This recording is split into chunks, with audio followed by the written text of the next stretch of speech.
Hello, and welcome to Bad Art, a podcast about the politics of art in the 21st century.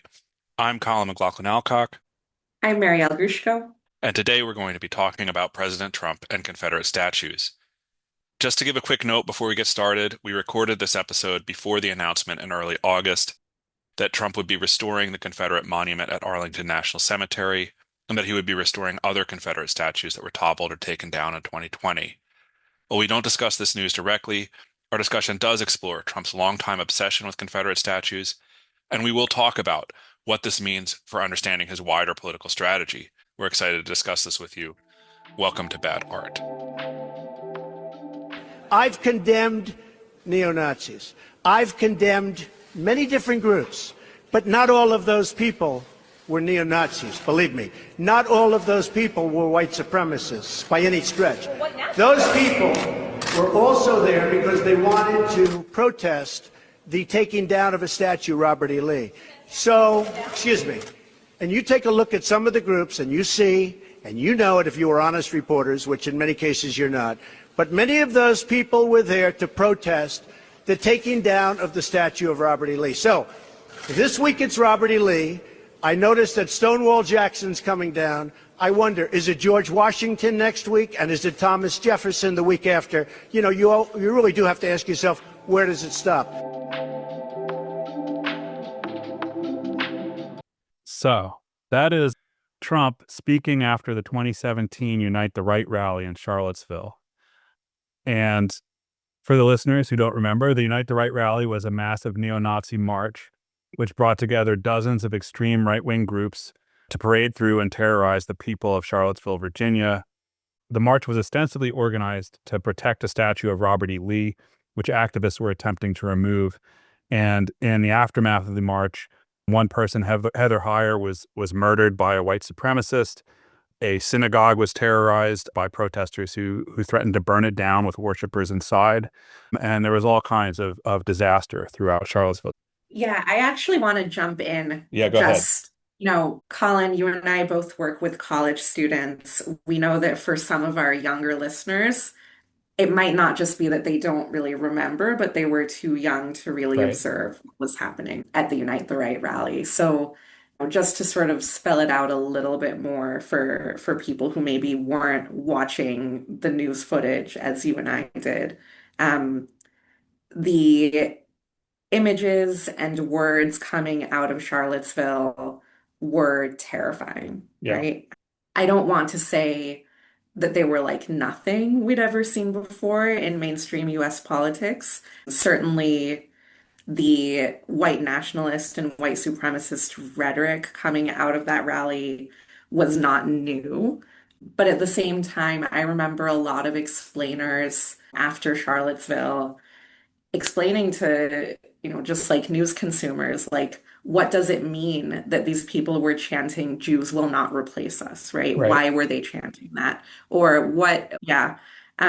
Why does that number appear in their signs? What does it mean? What's the coded white supremacist message there, right? Yeah. And so just to sort of make it clear to anyone who maybe was too young to witness this stuff at the time that it was happening, it was, now we're sort of saturated with white supremacist public discourse at all times. It has become the water in which we swim. It wasn't like that at the Yeah. time of the Unite the Right rally. It was a very jarring shift in the kinds of words and imagery that we were used to seeing in our public political discourse. To see these like frat bros wielding tiki torches surrounding a synagogue, it was really unusual. Yeah. And obviously, it was even more unusual to then have the president embrace what was happening. But just to point out, because I've had a lot of students who it's not just that they're unfamiliar with Charlottesville, but even when they hear about it, they're like some of them will say, "Oh, I didn't know that it was that bad," Right. right? And then Yeah. others will ask me, "Well, what was so bad about it?" Yeah. Thanks for bringing that in. And I do think it's important to note that it was a real watershed moment. like the right had, or the extreme right had been organizing for a while on college campuses and online, but this has really brought it out into the open. It brought all of these different groups together in this terrifying show of force. And also, as you mentioned, having Trump get behind them really sort of changed the game for white supremacy in the United States. And so this moment, this I think comes a little bit after it, but this is when Trump gives his very fine people on both sides speech. And it's interesting to note that early on, Trump's first instinct was not actually that. Trump's first instinct was, oh, this violence is very bad. And so the first thing he did say was condemning the violence, but then he began to walk it back and to say, well, there's violence on both sides. There are fine people on both sides. And it's important to note that in that people on both sides stuff, he really latched on to this idea of the statue of Robert E. Lee to explain why the white supremacist groups had legitimate grievances. And he quickly began asking, what's next? Is Washington next? Is Jefferson next? And so positioning these neo-Nazi groups as defenders of a certain American tradition that he and many others saw as something valuable. Right. It's so jarring to me. I don't think I'd heard this clip before, but it was really jarring to hear Trump place these Confederate leaders in a continuous through line with the founding fathers. Yeah, so there's another clip here, which I should share as well. George Washington was a slave owner. Was George Washington a slave owner? So will George Washington now lose his status? Are we going to take down, are we going to take down statues to George Washington? How about Thomas Jefferson? What do you think of Thomas Jefferson? You like him? Okay, good. Are we going to take down the statue? Because he was a major slave owner. Now we're going to take down his statue. So you know what? It's fine. You're changing history, you're changing culture, and you had people, and I'm not talking about the neo-Nazis and the white nationalists, because they should be condemned totally. But you had many people in that group other than neo-Nazis and white nationalists, okay? And the press has treated them absolutely unfairly. Now, in the other group also, yeah, wow. I really hate it when I'm out there defending white supremacy and people lump me in with the neo-Nazis and the white nationalists. Right? It's just really unfair. So yeah, as we were mentioning, this continuum from the Confederacy to Washington and lumping them all together as something to be preserved, and Trump clearly getting behind white nationalists, whatever he says, like that's what he's doing in this clip. But on the flip side, as you mentioned, these were horrifying images which lots of people had not seen or reckoned with before. We were kind of used to treating white supremacists as sort of the dregs of society who we didn't really have to deal with. And so there was really a big public backlash to this moment also. It resulted in a lot of criticism for the ACLU, which had helped to organize the march. It also gave new momentum to efforts to remove Confederate statues. And so in the immediate aftermath of Charlottesville, about 20 Confederate statues were taken down, and municipal governments found new momentum to get behind what had until then been fairly fringe activist demands to take down Confederate statuary. And this really outraged Trump, right? Like if his whole point is we've got to protect the statues to protect our heritage, and the response to this rally is that statues begin coming down, he really got upset and began organizing to defend monuments. And in 2020, so after another wave of monument removal that followed the Black Lives Matter uprising in response to the murder of George Floyd, he announced a plan to build a, quote, National Garden of Heroes, a massive statue garden depicting more than 250 historical figures which Trump wanted Americans to look up to. So I think we should start out by just taking a look at the text of this executive order and what Trump says the National Garden of Heroes is trying to do. So he says, across this nation, belief in the greatness and goodness of America has come under attack in recent months and years by a dangerous anti-American extremism that seeks to dismantle our country's history, institutions, and very identity. The heroes of 1776 have been desecrated, with statues of George Washington, Thomas Jefferson, and Benjamin Franklin vandalized and toppled. The dead who gave their lives to end slavery and save the Union during the Civil War have been dishonored. The brave warriors who saved freedom from Nazi fascism have been disgraced, with a memorial to World War II veterans defaced with the hammer and sickle of Soviet communism. So I have like some factual questions Yeah, go ahead. there. I mean, first of all, obviously the World War II memorial that has been defaced, that's just shoehorned in there. But what are the details of these statues of Washington, Jefferson, and Franklin that were vandalized and toppled? You know, Like, can we actually write those down? I tried to look some of these up, but they're so vague that what they are actually referring to is if it's something, it's kind of lost. But Yeah. certainly during 2020, the statues of Washington and Jefferson were toppled because, Trump's right. They were slave owners, and there's a problematic history in reckoning with our racist history. It's fair at least to question, why are we worshiping these men? But the only thing I know about, World War II heroes is this thing that happened in Canada. So not here, but I don't know if you heard about this. No. But there was a memorial to the brave Canadians who fought communism in Canada, and someone found out that they were all Nazis. So it was like it was a memorial to, yeah, to the opponents of communism, but it was a list of German Nazis who had emigrated to Canada, and so that did get defaced, but any context there, you're like, "Well, yeah, fuck those guys." Yeah. Also, I would be surprised if that had been defaced with a hammer and sickle. Yeah.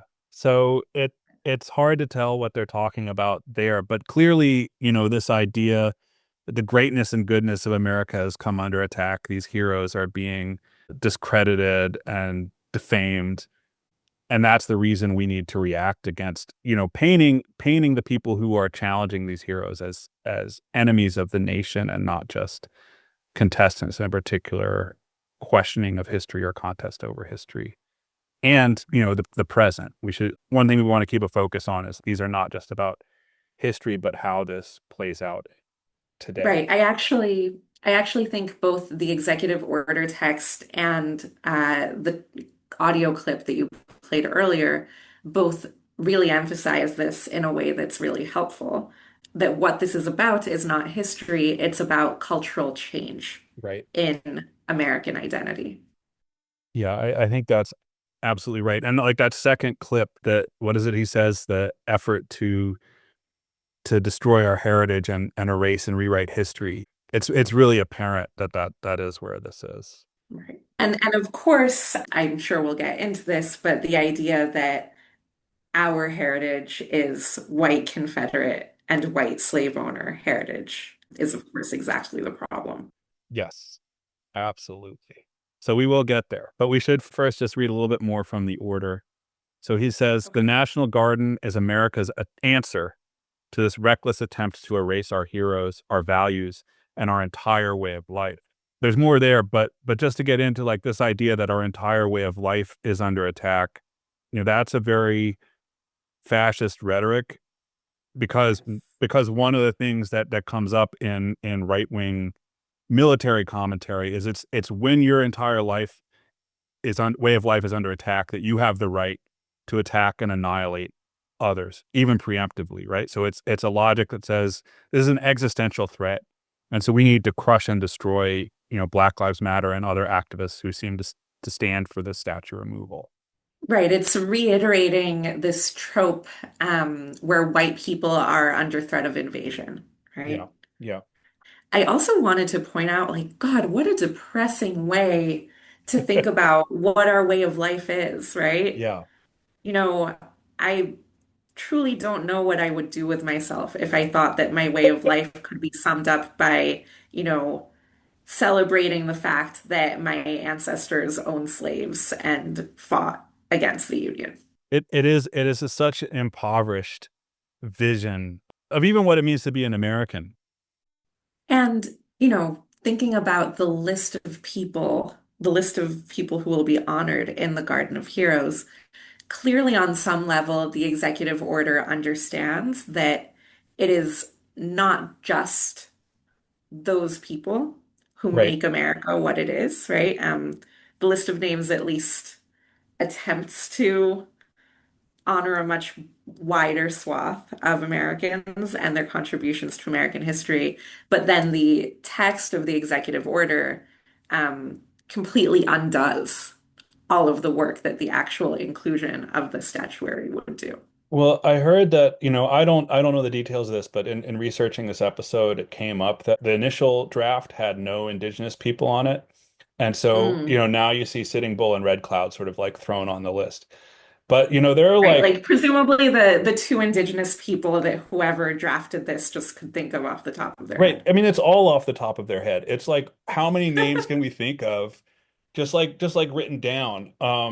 It's just such a weird list. It's hard to convey over broadcast like how deranged this list is, but it's like Ansel Adams, John Adams, Samuel Adams, Muhammad Ali, Louis Walter Alvarez, Susan B. Anthony, Hannah Arendt, Louis Armstrong, Neil Armstrong, Crispus Attucks, John James Audubon, Lauren Bacall, Clara Barton, Todd Beamer, Alexander Graham Bell. And it just like continues like this, like an Yeah. alphabetical list that has no apparent organizing principle other than that these are names that he could think of. Lou Gehrig, Yeah. Cass Gilbert, Ruth Bader Ginsburg. It's just it's all over the place and it's so weird. It's right, because at times the list seems like someone was kind of free associating, right? Like, Yeah. oh, this guy whose last name was Adams, this other guy whose last name was Adams. Great, right? Right. Like Like I it, don't know yeah, who everyone on here is. I do know like Milton Freeman, like there's some of these right-wing hacks, sure. Antonin And then there's Scalia is on some the people list. who presume, like some of these names that we don't know, I have to imagine it's just like one particular guy's obsession with some Yeah. historical personage. Yeah. And I mean, I feel like, not everyone who's listed would be okay with being on this list. Like, Oh, definitely not. it's just such a lumping together of like Andrew Jackson and Thurgood Marshall thrown together as shared American heroes or, you Yeah. know, Rosa Well, Parks and and whoever. like for instance, Samuel Gompers is on this list, Yeah. right? I mean, I can't remember very much from my US history class, but Samuel Gompers certainly does not share a politics with the Trump administration, right? So, Right, right. Yeah, labor organizer. Um, yeah. but yeah, it's so it yeah, we can't belabor it because it's hard to convey, but I recommend to listeners just like look up the list and breathe in how insane it is. And he's going to make 250 of these statues. They're all supposed to be in what is it, marble, bronze, copper, or granite. There's a list of Ooh, acceptable materials. He's paying up to $200,000 each to artists who propose the designs. It's just a crazy scheme. And it seems it's hard to put into words because it seems so absurd. yes. Also, what an aesthetic nightmare. Yeah, it's going to be a disaster. It's going to be so gross. It's weird. So before we move on, there are two things that need to be made, or 2 points that need to be made about this executive order. The first we've already sort of made, that Trump's interest in it goes back to the Charlottesville Unite the Right rally, and it's like clearly a part of a reactionary project, both advancing the new extreme right and pushing back against Black Lives Matter. The actual first executive order came immediately in the wake of the 2020 uprising. And then the second piece is that this was paid for through wider cuts to arts funding. So over the past few months, about 85% of the National Endowment for the Humanities grants have been canceled, more than 1,200 grants, as part of a wider plan for Trump to take over the arts, which we'll have to talk about at some point. But here, that money is being reappropriated and put into building this garden of heroes, which is Trump's plan to sort of reshape the American landscape and one that valorizes his ideology. Right. And to sort of echo a point that we've made in prior episodes, this is of a piece with the idea that Trump is the one true avatar of the popular will, and therefore the only legitimate way to have public arts funding is for him to decide what should be built, right? Yeah. So that money that was taken away to fund this Garden of Heroes was going, of course, to many different artists and musicians and writers and arts organizations and museums and scholarly publications and archival and preservation work, right? This was money that was going in small amounts to, thousands of different people with the goal of allowing, many different flowers to bloom when it comes to American arts. And instead, the vision here is that we're going to concentrate all of that funding in one place for one purpose. And that purpose being nothing to do with creating something new, like new creativity or new knowledge. It's just about gilding and glamorizing the past. Yeah, I think that's such an important point. And it's worth noting across my social media feeds, I just see so many arts organizations scrambling to repair the funding that they've lost. Some of them are great organizations, some of them I don't personally care about, but I think that the severing of the unexpected and sudden severing of their funding is really disastrous for just what you said, like lots of little flowers blooming, the spreading of ideas. And if you believe in the idea of creative economy, that arts funding is a stimulant to various forms of social activity and economic growth, all of that is being clawed back as well. So it's a huge, devastating moment for lots of groups and communities around the U.S.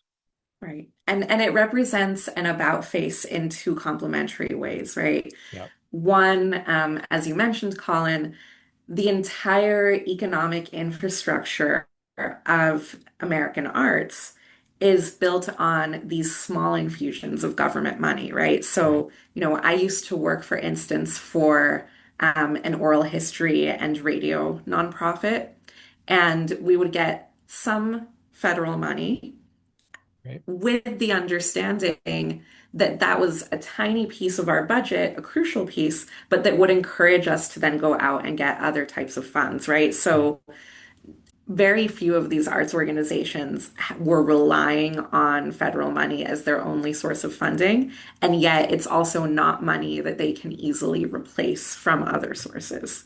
And so it is a painful gap in their budget. The other way in which this represents an about face, though, is, compare US arts funding policy with that of a country like France, where there's a lot of direct public governmental support for the arts. So, what's the reason that the US doesn't fund its arts sector in that way? Well, first of all, because we hate government, right? Right. But if you're thinking about it from like a liberal free market, free speech kind of perspective, the other justification for funding the arts in this much more this way of sowing many little seeds rather than picking specific winners who get lots of arts funding. The idea of that was always that the United States government does not want to endorse particular political or aesthetic points of view, Right. right? That the government shouldn't be in the business of deciding what is good art. It should just be in the business of endorsing and facilitating the production of art, right? Yeah. And so this is a real about face, not just in terms of the funding and the burdens that are going to result from that, but also in terms of the ideological position for arts funding. I wanted to go back to what you were saying about the small organization having multiple funding sources, but not easily being able to replace this funding. I think, we'll see, but I think one thing you're likely to see is that those smaller organizations just aren't able to continue, right? That this is crucial to lots of small organizations and they'll fall out. What you'll have left are the big organizations that have, diverse funding sources and maybe a stronger ear to big funders. And so you'll see a consolidation of power in the arts as well that I think will be troubling. Fewer voices, fewer ideas, and a more top-down approach to arts programming and cultural development. All of which adds fuel to the fire of the shrinking of civil society that Right. is a major goal of this Right. authoritarian administration. Right. It's not incidental. It's not like that's an accident. That's a thing that they want to occur is that shrinking of civil society and the consolidation of power in fewer and fewer points. Yes. So maybe we should talk about Confederate statues, since that is, I think, what this all goes back to. This is well-trodden ground. I've listened to other podcasts and read newspapers giving some of the history of Confederate statuary, but I also think, at least in my classes, it comes up. It's not well known. I think most people don't seem to know that Confederate statues really don't go back to the Confederacy, but were built in the early 1900s. And I think this is really important that the vast majority of Confederate monuments were actually built between the 1890s and 1915 by the group United Daughters of the Confederacy, a group that was closely associated with the KKK and which was operating in a reactionary time period, right? The end of this isn't the end of the Civil War. This is a reactionary period after Reconstruction. It's the rise of Jim Crow. It's temporally connected to the revival of the KKK, to mass lynchings, to the birth of a nation film, like this idea of white supremacy. And Confederate monuments are built at this time by a white supremacist group closely allied with the KKK. And the monuments give both narrative and material heft to the revival of white supremacy at this time. The other thing that I think a lot of people don't realize is that many of these monuments that were funded by the Daughters of the Confederacy were actually mass produced. Right. And were actually mass produced by a company in Massachusetts, many of them where I live.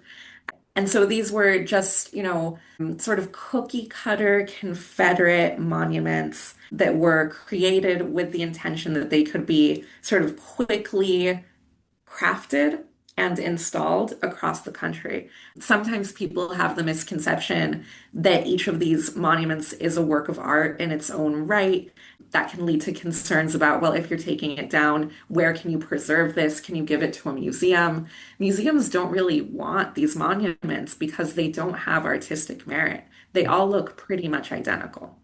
Yeah, there are a lot of the forgotten Confederate soldier. If you go to a cemetery in the South, you'll usually see one of these, and they're identical from one place to another.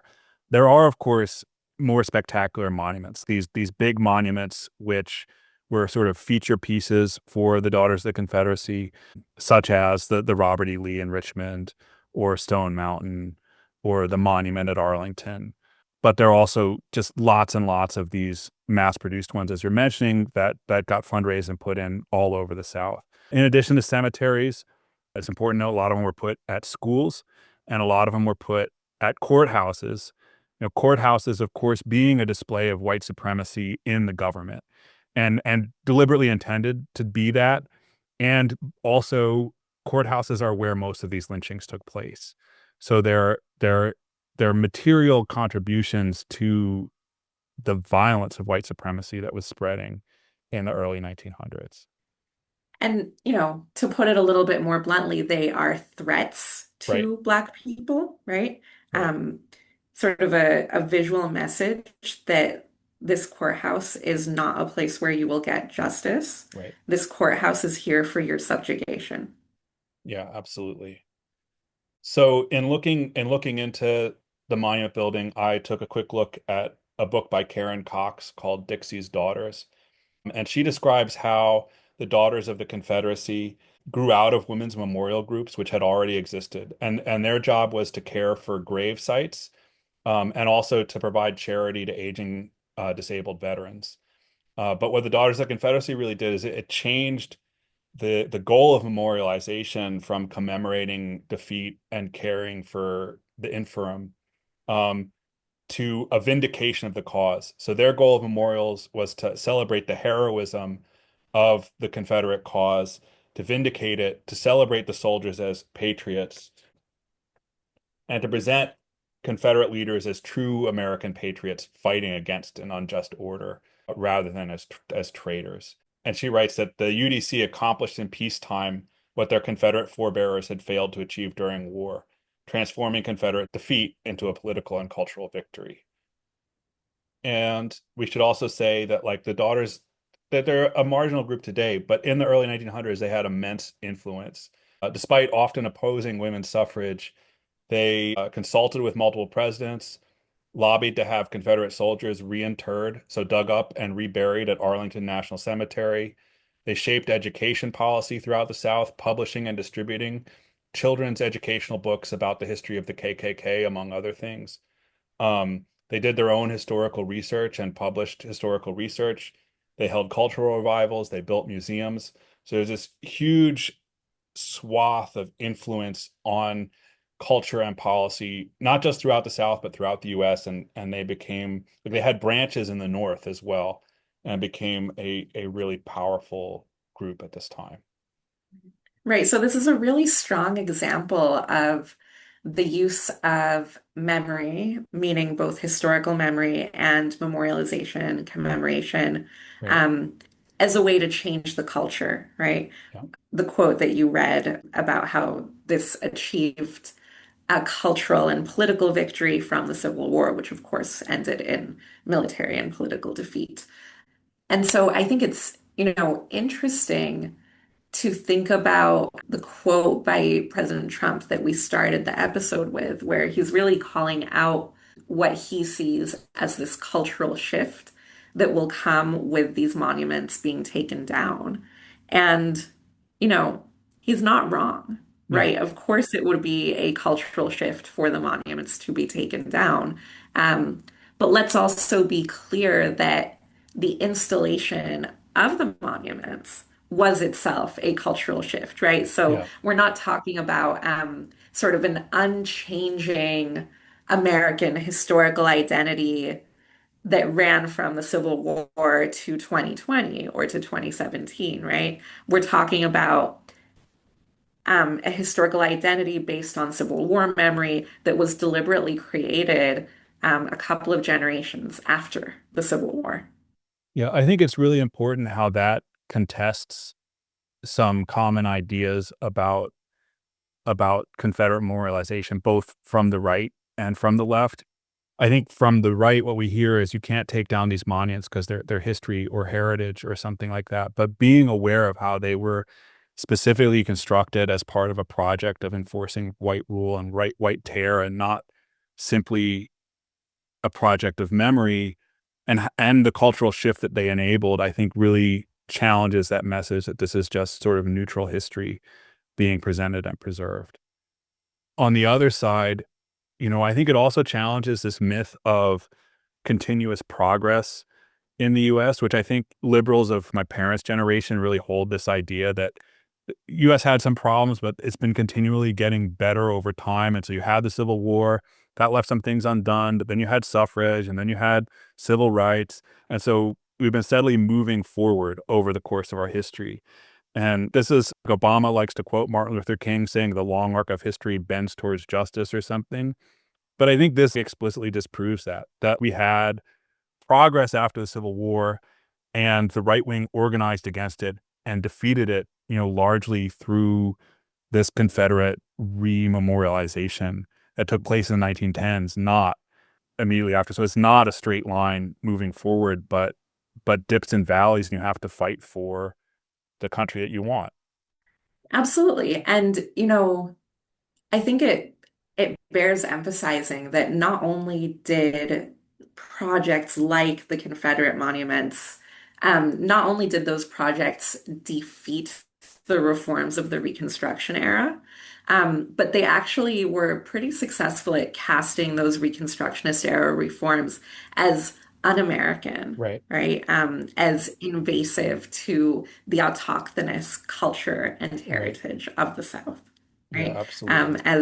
As something imposed from the outside on a restless native population. Yeah. So to give just another quote about its reach, this book by Karen Cox, she writes, "In many ways, the Confederate celebration was a celebration of white supremacy being expressed nationally. Elite white men, especially elected officials, implemented those ideals that were being honored, namely states' rights and white supremacy. Southern white women perpetuated these same values through their efforts to honor and memorialize Confederate men. By removing Black men from public spaces where politics was conducted, Southern legislators in the 1890s paved a path for Southern women to assert their own political influence. Yeah, I think that idea that this was about changing the story, not just in the South, but Right. nationwide. That's really important, I think, for us to think about. So the Southern Poverty Law Center has some really helpful maps that Mm. show the distribution of these Confederate monuments across the country. And it's really jarring to find that they really are everywhere. They're Yeah. not just in the South. It's And so, similarly, I ask my students, what did they learn about the Civil War in their K through 12 educations? And, you would assume that the students who learned the states' rights narrative would be those who went to school in the South. And it's absolutely not the case, right. right? So I hear from students in, very blue states like Massachusetts or California that they were taught to think about this as an issue of states' rights, about competing economic systems, things like Right. that. Yeah. I think, yeah, it's super important how broad their influence was. My dad tells me he grew up in rural Pennsylvania, but when he was playing, games with his friends, they would all want to be the Confederate soldiers and playing Civil War. And there's this just a broad spread. And of course you see Confederate flags being flown by reactionary groups throughout the North, right? So there's this influence that's really extreme. And certainly they had a national reach. Their connection to Birth of the Nation. So the huge hit film about how great the KKK was in 1915. They had branches in places like New York, and they were celebrated by presidents, right? So the Daughters of Confederacy were welcome in the White House, successive White Houses. I think one of the stranger things that comes up in this book is that as the Confederate cause was rehabilitated throughout the U.S. and Confederate soldiers were reconfigured as honorable heroes and patriots, not traitors.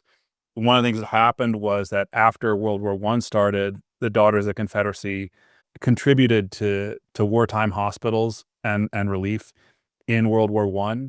And so there are also Confederate monuments in France. Oh, wow. Yeah, in these hospitals, right? So they have plaques. I may not have it on this sheet, but there are plaques that read like, "This hospital bed donated by Daughters of the Confederacy in honor of Jefferson Davis." And so, yeah, in like French hospitals.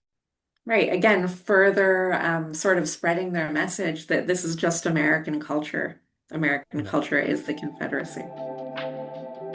So I'll say like a thing to really think about for me that comes home is that the thing that the Daughters of the Confederacy were so successful at doing was repainting the Confederates from traitors into honorable heroes who, despite perhaps being on the wrong side, were nevertheless, true American patriots who we should all honor. And their immense success in spreading that message to the North. And I just remember when I was like 9 or 10, my parents used to dump me at my grandparents' house for like a month in the summer. And so I'd be hanging out with my grandfather, and he lived in Virginia. And one of the things he would do was take me around Virginia to various historical sites. So we would go to Manassas and Bull Run. And so we'd see like the monuments. So we'd see Stonewall Jackson, we'd see Robert E. Lee. And I remember learning from my grandfather that, oh, Stonewall Jackson, well, the story about him is that he was brave and stood in front of his troops on his horse at these battles, and eventually he got shot, but it was a demonstration of his bravery that he was so courageous.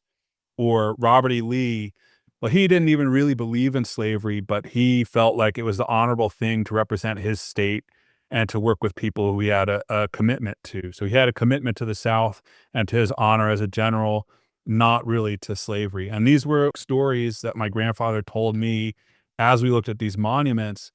And my grandfather wasn't a right winger, like He was pro civil rights. He went to Martin Luther King's big speech in Washington. And yet these stories came through him and through the monuments. And I mean, I would go home and I would tell my dad, well, Robert E. Lee, really an honorable guy, didn't believe in slavery. And my dad would, of course, roll his eyes because he knew better. But this is like how this got conveyed. And I was thinking about the time period, this was Reagan's America. And so thinking about what else was cultural products circulating at that time. So you had this mini series called The Blue and the Gray, which showed personal stories from both sides of the Civil War. You had Ken Burns's documentary on the Civil War, which also really depicted personal stories of individual soldiers reading their letters from both the Confederacy and the Union. I think the Ken Burns documentary honestly has a lot of very fine people on both sides energy to it. You have Forrest Gump in 1994, where the hero is named after Nathan Bedford Forrest. Really? Yes. Yeah, and in the movie they show him. So they show Tom What? Hanks on his head on old footage of Nathan Bedford Forrest leading the Klan. And Why?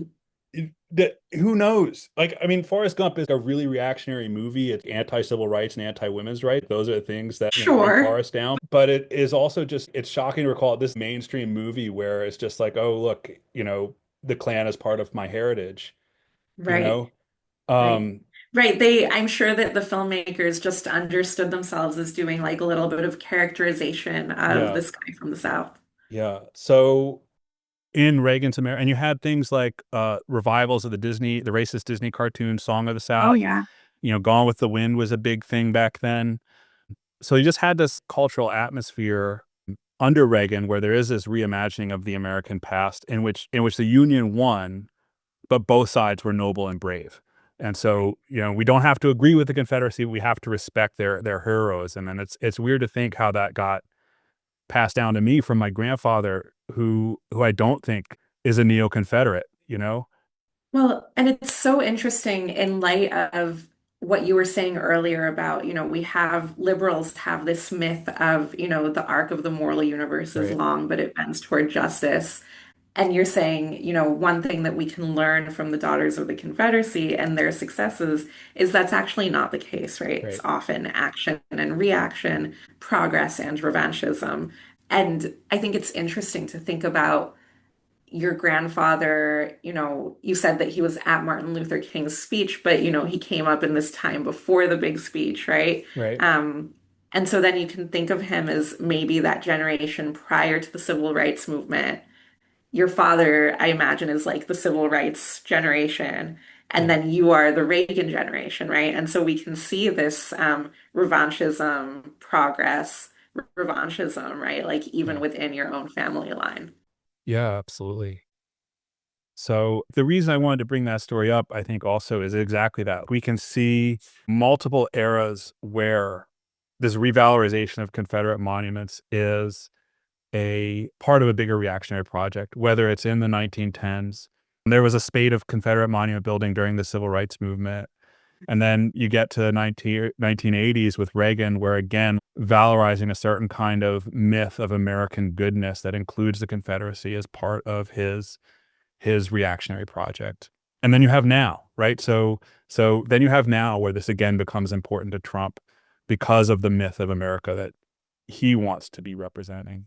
Right. And I had never really, until you phrased it this way, that the goal in the Reagan era was to say, yes, the Civil War it's unfortunate that it happened, and it's good that the Union won, and yet we're all Americans and we're Right. all good, right?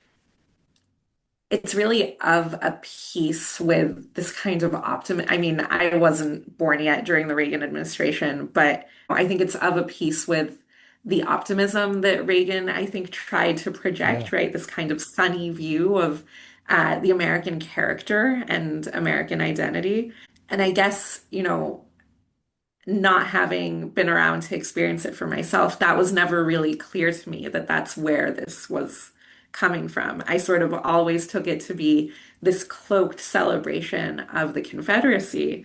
But what I think I just learned from you is that it's actually a little bit more complicated than that, right?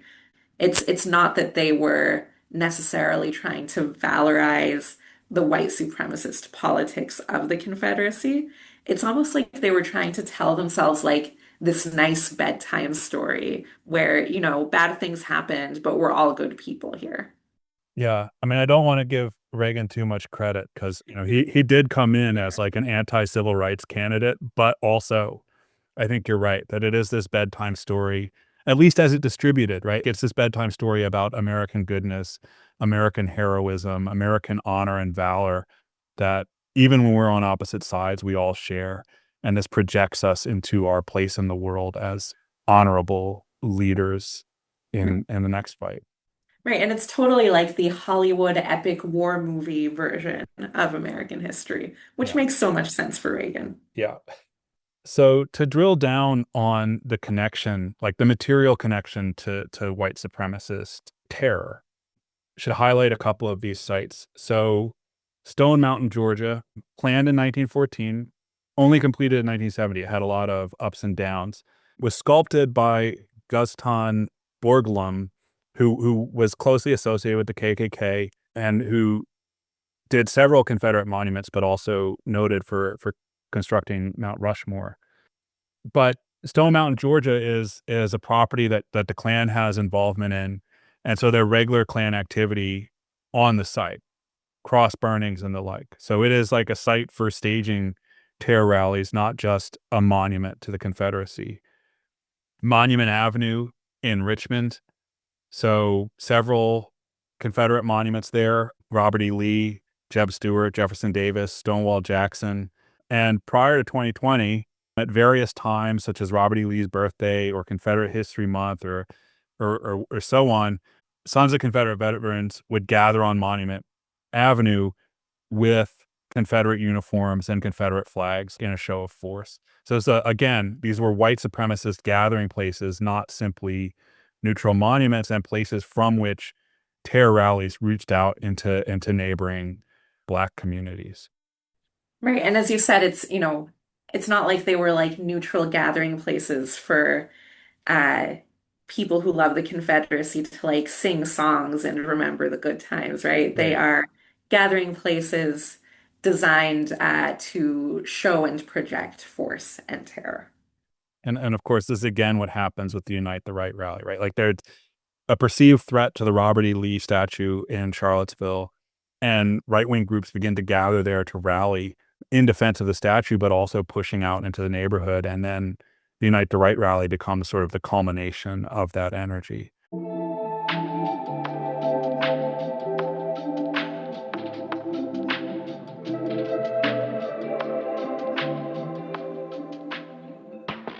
So the next thing on my list is to talk about Confederate statue removal. And there's long been outrage at the pervasiveness of Confederate statues across the US. But removal really gained momentum with the Black Lives Matter movement and also with, outrages. So the Dylan Roof shooting mobilized people to begin really organizing to remove Confederate symbols. The Charlottesville rally, again, gave momentum to city governments trying to remove Confederate statues. And then the biggest wave came in 2020 after the killing of George Floyd. The large nationwide Black Lives Matter uprising led to the removal of a large number of Confederate statues, both taken down by municipal governments and those that were removed by protesters because they had, as a group, the strength to topple them and destroy them. Yes, I'm just sitting here thinking about sort of that historical moment that you're Yeah. describing, right? This, all of these events, Dylan Roof massacring people at Mother Emanuel Church, the Unite the Right rally, the protests after George Floyd was murdered, all of these happened within less than a decade, Yeah. right? It's a really quick period of time. And when you think about, clearly a lot of white supremacist activity kicked into higher gear after Barack Obama became president. And it's just so wild to me to think about how Obama's election in 2008 was seen as potentially, I don't agree with this, but a lot of people saw it as the dawning of a post-racial age, right? Yeah. The reason that people had invested such hopes in Obama was because in his own person, he represented the possibility of healing the wounds Yeah. of slavery, of the Civil War, of the civil rights era, right? That in electing Obama president, Americans would be able to conclusively prove Reagan's point that we are all good people, right? I think about the moment when Obama came onto the national scene was in this speech that he gave to the Democratic National Convention in 2004, where he said, "There's not a Black America or a white America. There's the United States of America. There's not a red America or a blue America. There's the United States of America," right? He very much was leaning into that kind of optimistic rhetoric where people can disagree and have different races and different cultural heritage, but still be Americans together. And it's so, I don't know what the right word for it is, but to just think about, that moment reached its apogee in 2008.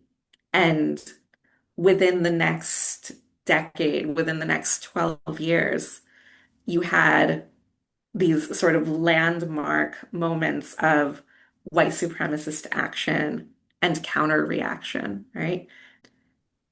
And you can really start to see when you reflect on that historical era, right? Those 12 years from 2008 to 2020, um, these Confederate monuments really became a battleground on which both sides fought over not just the past, but the future of America. Absolutely.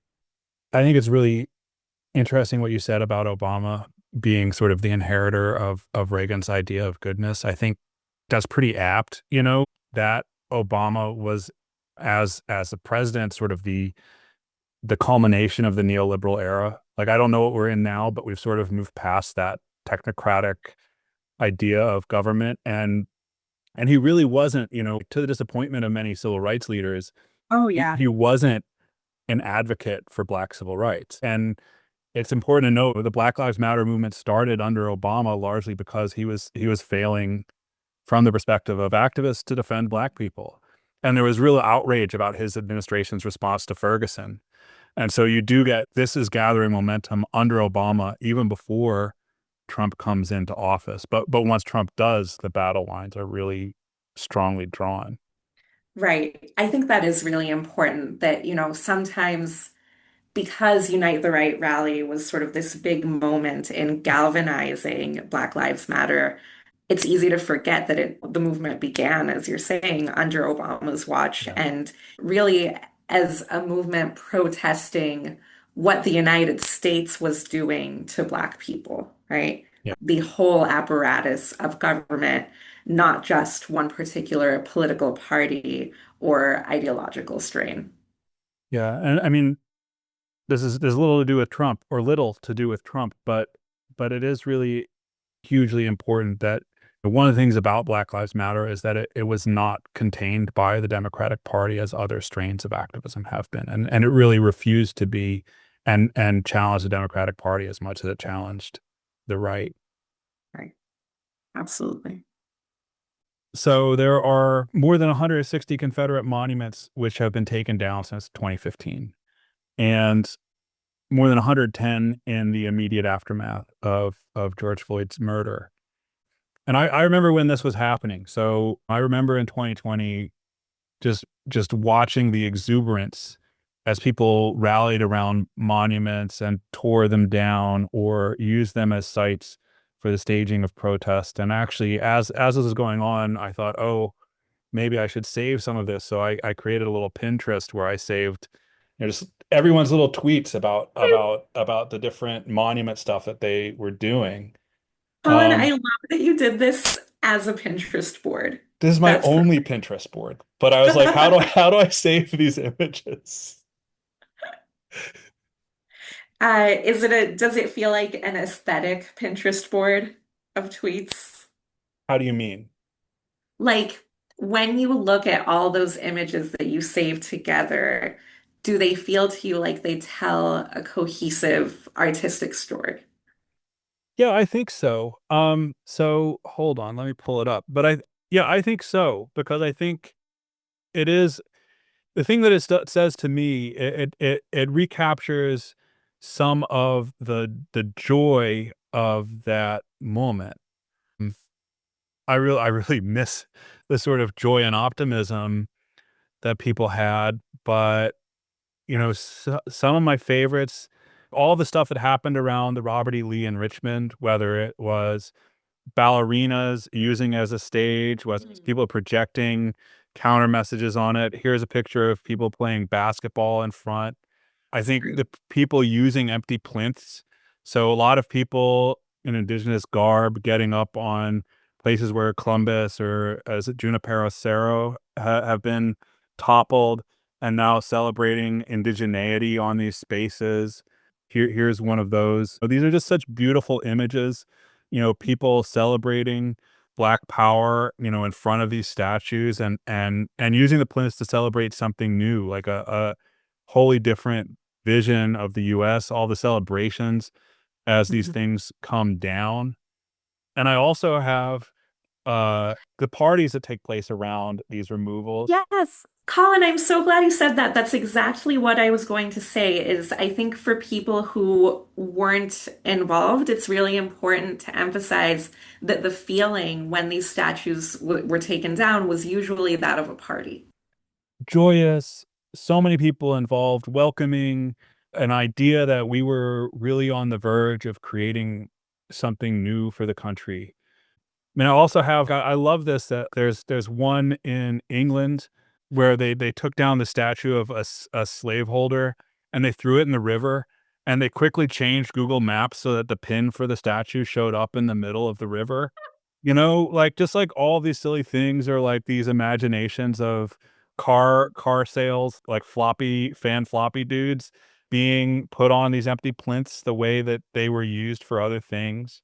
Those are so funny. I love them. Yeah, it was just such a beautiful moment, and, of course, if you wanna talk about, like, Trump says that the statues he's building are ones to inspire a love of country, but if you wanna talk about when did I feel love of country and excitement about the people I was sharing the country with, this would be one of those moments where I felt a great deal of hope and comradeship with everyone around me. Yes, me too. Absolutely. Standing in what had been renamed as Harriet Tubman Grove in Baltimore was Yeah. one of those moments for me. Yeah, and Baltimore, I think, correct me if I'm wrong, but I think that was a spot where they left a lot of empty plinths that could be reused in a variety of ways. Yes.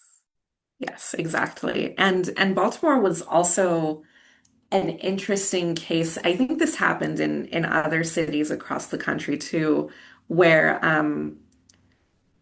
many of these statues in Baltimore were not directly removed by activists. They were Right. actually removed by the municipal government, which was anticipating that activists might want to remove them, that things could get dangerous or tense or messy. And so the government actually of its own accord said, you know what, we're gonna, literally under cover of night, we're going to take the monuments away and just have them be gone. Yeah, I think it's interesting because there is a longer municipal history to those, and it varies from municipality to municipality, but there's a longer history of activists attacking these, and saying, "We want these gone," protesting them, vandalizing them, and the municipality in many places would defend them, right? And so it would say, this is not the appropriate way to deal with our statuary. They would clean the monuments, take off the vandalism, say we're going through procedures, can't do it in this way. And then in 2020, they suddenly gained the resolve because I think you're right. Like there's just too much public pressure to continue in action. And so then you did see large scale removal of these monuments. How much of it being done by governments, but on the behest of activist organization. Right. And, you know, I think one way that you can read that moment is that city governments decided from one day to the next that they no longer wanted to be in the business of defending the Confederate monuments, Right. right? Yeah. And so I think it's a great example of, you know, like popular pressure gets the goods, right? Yeah. And then there are like sort of two different things that happen next. So one is in Republican states especially, you get the drafting of laws that prohibit the removal of monuments. They constrain the ability of municipal governments to regulate Confederate statuary. And And often they do so in a way that's hilarious to me, okay. where they set a particular year before which, like, you know, if the statues were built before X Mm. year, they cannot be taken down. But if they're newer than that, you know, have at it. Go ahead, take them down. Yeah, all kinds of exceptions to make sure that what they want protected is protected, but what they don't want protected can be attacked. Exactly. So on the flip side, the other thing that happens is you do get the sort of reconsidering monuments movement. I think there is an activist side to this, right? There are activist actions that get turned into new monuments. There are ways of reusing plinths that get turned into temporary and or permanent monuments. There are contextualizations of downed monuments. So I think it's the African American History Museum in Richmond displays the toppled Confederate monuments, but covered in paint lying down, right? So an illustration that this is something we've defeated. There are counter monuments like Kehinde Wiley put a black youth on a horse on Monument Row, countering the imagery of Robert E. Lee. But a lot of it is top down. So you have groups like Mellon Charitable Trust sponsoring a monument reimagination initiative where they are sponsoring, a new set of monumentalization. I think largely that's an issue for another day, but I think it's important to note that there is sort of an appropriation of this activist energy and a direction of it into institutional channels, which I have questions about. And I also, it's interesting reading the history of the Daughters of the Confederacy against this because, the Daughters of the Confederacy were able to they spent millions and millions of dollars on building Confederate monuments all over the country. And they were able to do that because they had a broad membership base and they raised funds in ways that, in very gendered ways. They would have sewing circles where they'd like raise funds and they'd have book clubs and they'd have bake sales. And because they were so broad based, they raised millions of dollars to build these statues through a grassroots sort of initiative, which gave them a lot of power beyond the monument themselves.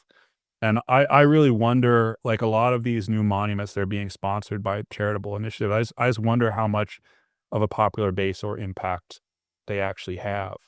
Yeah, I think that's a great question. I mean, I think you're really asking a bigger question about the directionality of memory, Right. right? So, is memory something that is imposed on people from the top down, or is it something that's built from a popular tradition, right? Michel Foucault would understand this as memory versus counter memory, Yeah. right? And for him, what set counter memory apart, if I remember correctly, was two things. One was that the counter memory would have this element of myth making to it.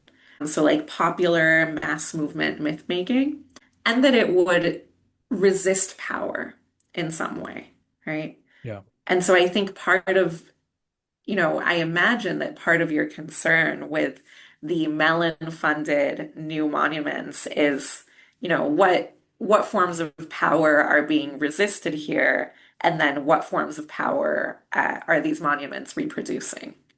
Yeah, absolutely. What is not just the power of the monument itself, but the organization around it?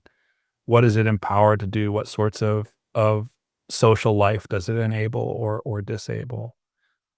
I mean, there is certainly plenty of memory that is imposed from above, and we're also in our other episode talking about the remaking or making of Washington D.C., which is clearly a site of memory construction that comes from the top.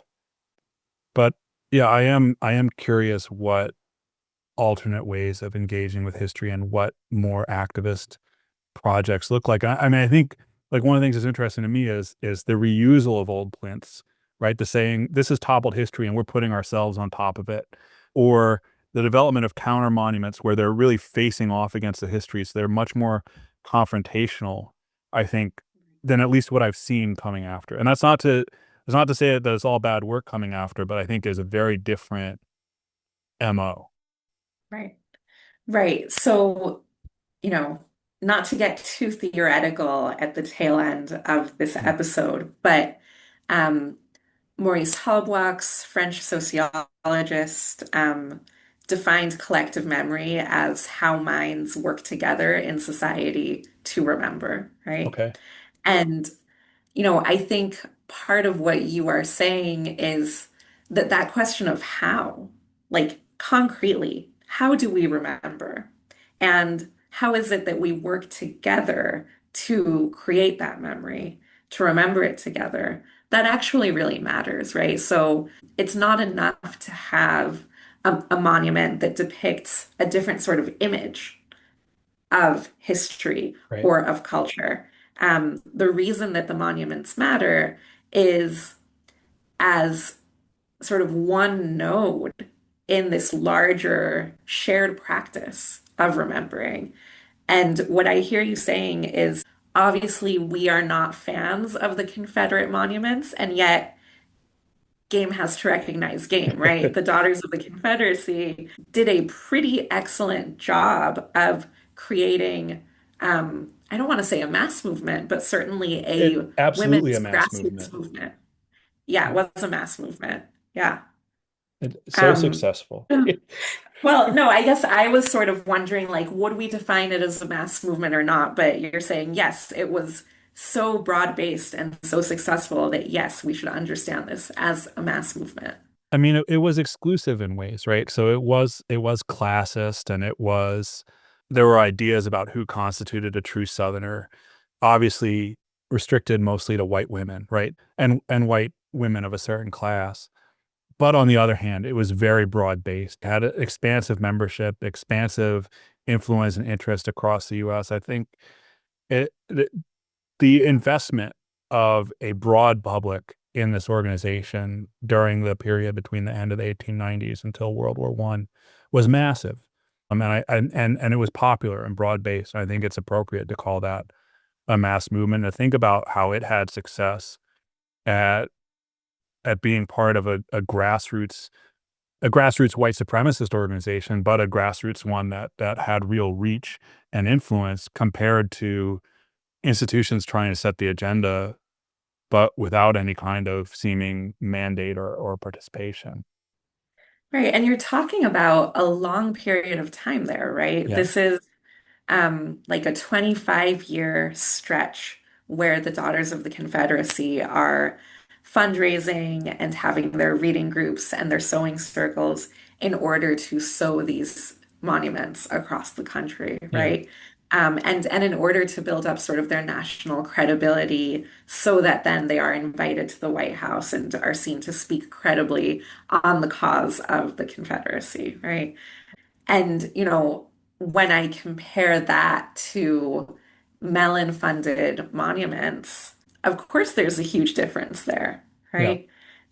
But it's a difference that maybe can be inspiring, right? Yeah. Um, that we were earlier lamenting sort of that moment in 2020 when things seemed so bright and optimistic and that a better world was possible, right?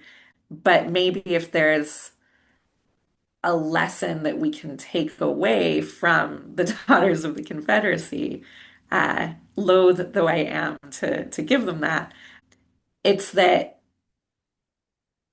2020 doesn't have to have been the end of something good. Nice.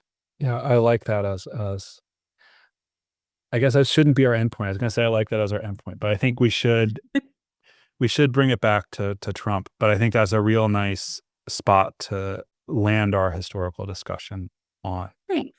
I do think we should bring it back to Trump and attempt to sum up our thoughts, because obviously this is the moment where Trump is coming into his interest in statues and returning to it to build this Garden of Heroes, is where, on the one hand, reactionary governments throughout the U.S. are attempting to restrict efforts to take down monuments, and on the other hand, there is this elite effort to build new monuments, which I think Trump opposes. So I think, taking your comment about Trump wanting to be the one who decides, like, this is clearly a moment where that's the case, because there are efforts to define a history that Americans can look up to in the remonumentalization campaigns, right? These are efforts to produce monuments to Black history that are celebratory.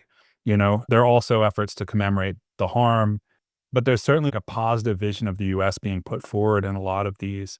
And yet that's not what Trump wants. He wants the vision that he controls, and it's a particular vision that allows him to continue to build his white supremacist alliances and his authoritarian power.